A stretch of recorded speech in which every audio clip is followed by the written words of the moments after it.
A lot of YouTube viewers have been reaching out to me lately as I sleep, and in my dreams they say, we need more Milady content, Saint. We want to see invasions with Milady, and with the backstep talisman, the fine crucible feather. We love to see them.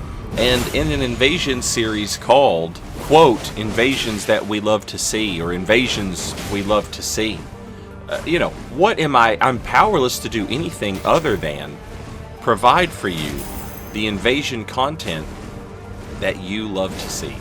And so that's what I've done for you today here.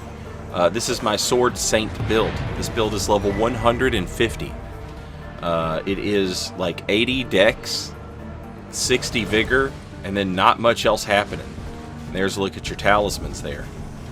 And I'm coming at you today with several invasions that we love to see. You are just going to be full-blown loving it and seeing it as it happens. This first invasion right here, I like to give them a little title, something short and succinct and to the point, you know.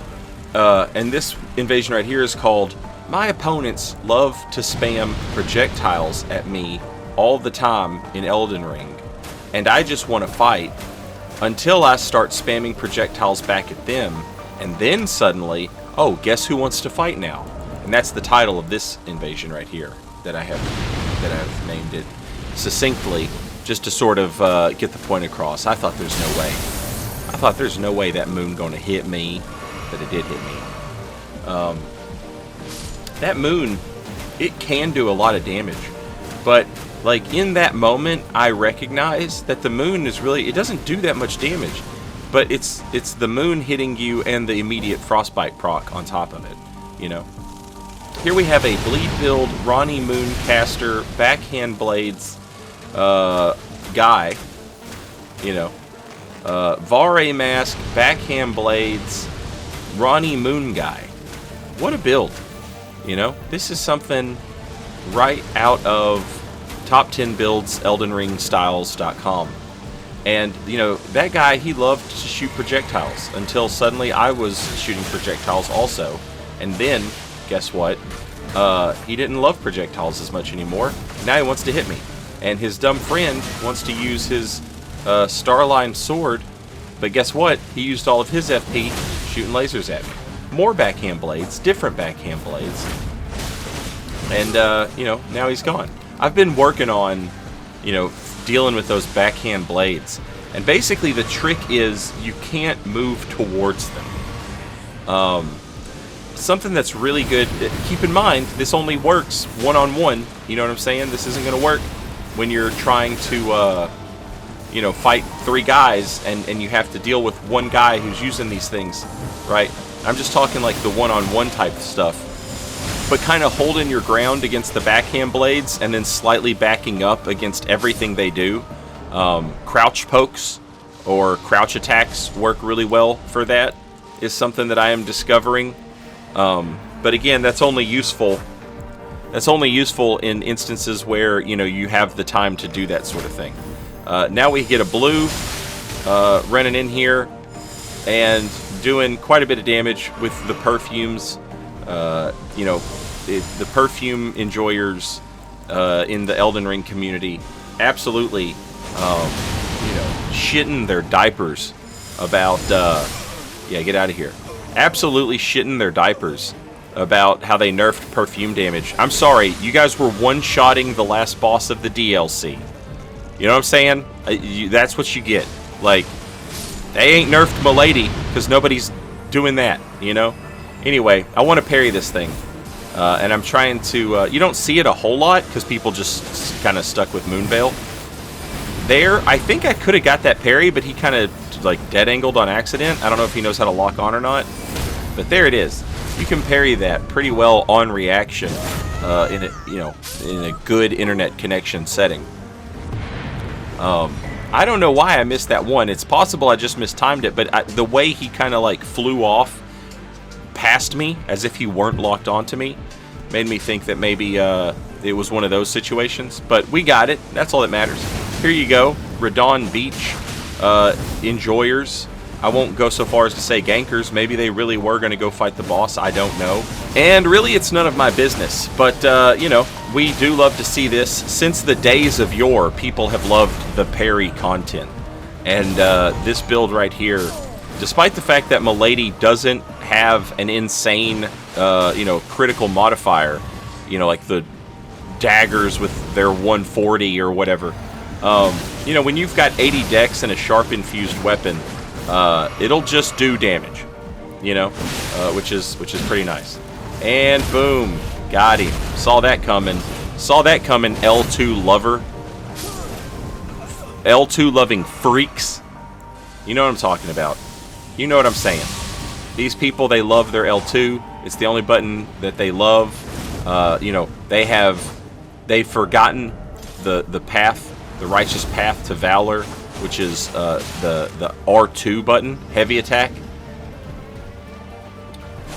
But you know, I dabble in a little bit of L2 occasionally. You know, you've seen a few wing stances, but the difference is that when I perform the L2, it's really quite extraordinary and very satisfying. It's almost like the punctuation at the end of a sentence.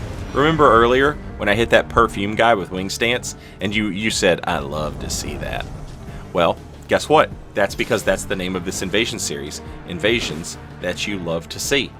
And I've got one more for you here. Guess what?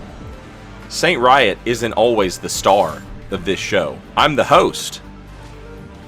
Okay? I host the show, invasions that we love to see. But I'm not always the star. This invasion right here, it stars a different invader, a co-invader. Shows up and makes magic happen, you know? So we've got the co-opers making their way through Bella Rot, whatever. We have to be careful because that little red lightning bolt hammer thing is absolutely ridiculous damage-wise. But, you know, people love projectiles. That's why we have projectiles, right? We have projectiles. Got the bone bow, got Onsbox bow. I can shoot arrows too. And I will do that. Now, there's a spinning Nightmare Man up here, and he is a menace. The spinning Nightmare Man enemy, you know what? I don't know their real name. Ascetics, maybe? But we call him the spinning Nightmare Man. He is like the murder hobo. That's a murder hobo in the game. And that's pretty cool. You know, that they found a way to put a type of RPG player into the game as an enemy. Anyway, I'm you know, I understand their hesitation to get mixed up with the spinning Nightmare Man, aka the murder hobo, aka the ascetic, and that's okay. But I've got a co-invader somewhere, and it's just a matter of waiting for me to get them. And there they are. That's the Shadow Stalker. The Shadow Stalker. Scadu. It's, but it's pronounced Shadow. Scadu Shadow. Anywho, this is going to be rough. But we're two scully boys. We're two boys with skulls on our heads. And so we're going to make this work. Obviously got to avoid that. And then the moon. And I thought the moon was finished. It was not finished. That's on me. But now that we've survived their tag team attack, it's time to separate them. This guy's trying to cast Carrion Piercer on the guy who literally invented Carrion Piercer. You know what I'm saying? Like, good luck. I literally created that spell and sent it to From Software and said, in a dream, and I said, I contacted Miyazaki in a dream and I said, hey, put this spell in your next game, to go with the Greatsword spell. And in the dream, Miyazaki replied in perfect German. He said, I would love to put this spell in my game. And I was like, that's so weird that he speaks German in my dreams. What's that about? I don't know. Sometimes in dreams you see people and like they are people, but they don't look like the person that they're supposed to be. Does that make sense? Like you'll have a dream and you're talking to like, your boyfriend, your girlfriend, whatever, but they don't look like that. But you know that that's who it is. Like in the dream, you're like, yeah, this is that person, but it's not. Anyway, It was like that, except Miyazaki's speaking German. They recently nerfed, well, not recently. They nerfed, look at that, Noble's Presence. They recently nerfed Bell's Tyranny in it. I don't know if it was the recovery or something, but man, if they miss, you can actually like hit them now, and that's nice. Look at this, big golden arc, and then watch. You love to see it. Invasions. The schoolboys win. I told you, sometimes I'm not the star of the show. I'm just the host, and I'm your host saying good night. Thanks for watching. Later, y'all.